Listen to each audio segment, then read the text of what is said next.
គ្នាទៅដល់ហើយហៅឡូលឿនហៅឡូទូរស័ព្ទអស់លុយបាទមកកុំសិនកុំ ABA អស់លុយទៀតធ្វើមកទៅមើលទិញកាតទូរស័ព្ទតិច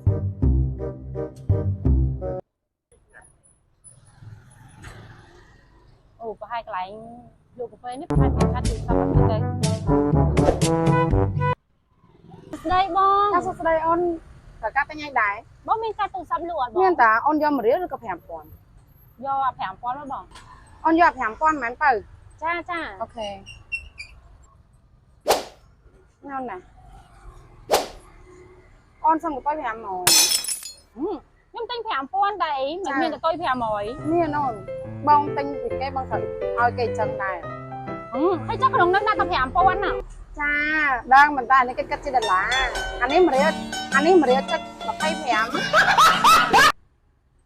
ខ្ញុំអត់យល់ទេនេះបងបើកាត់ក្នុងនឹងគេដាក់តែ5000ហើយបាយគេខ្ញុំ500មានរឿងអីកំប្រើហង្សា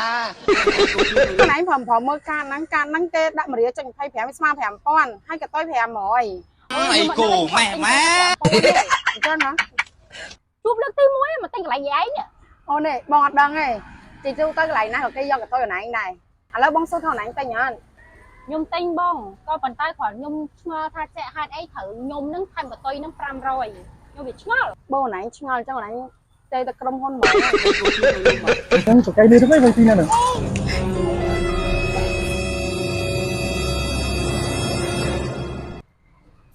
ចុងពីហ្នឹងមានរឿងអីទីណានោះឬប្រកែកគ្នាតាំងពីនោះមករឿងហ្នឹងបងរឿងកតុយកាត500រឿងកាត500មិនអូន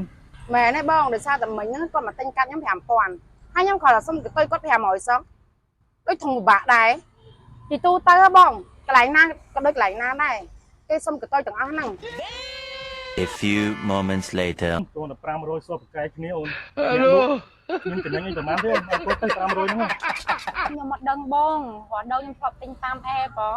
ឡូវអត់អីទេបងតែខ្ញុំឲ្យក៏បានដែរខ្ញុំសុំទោសគាំទ្រលោកអើយលោកពេញទំហឹងមកកាយការខ្ញុំនិយាយអត់សមរម្យមួយបងអញ្ចឹងណាបងបងអូនអរចាទេអរចាមែន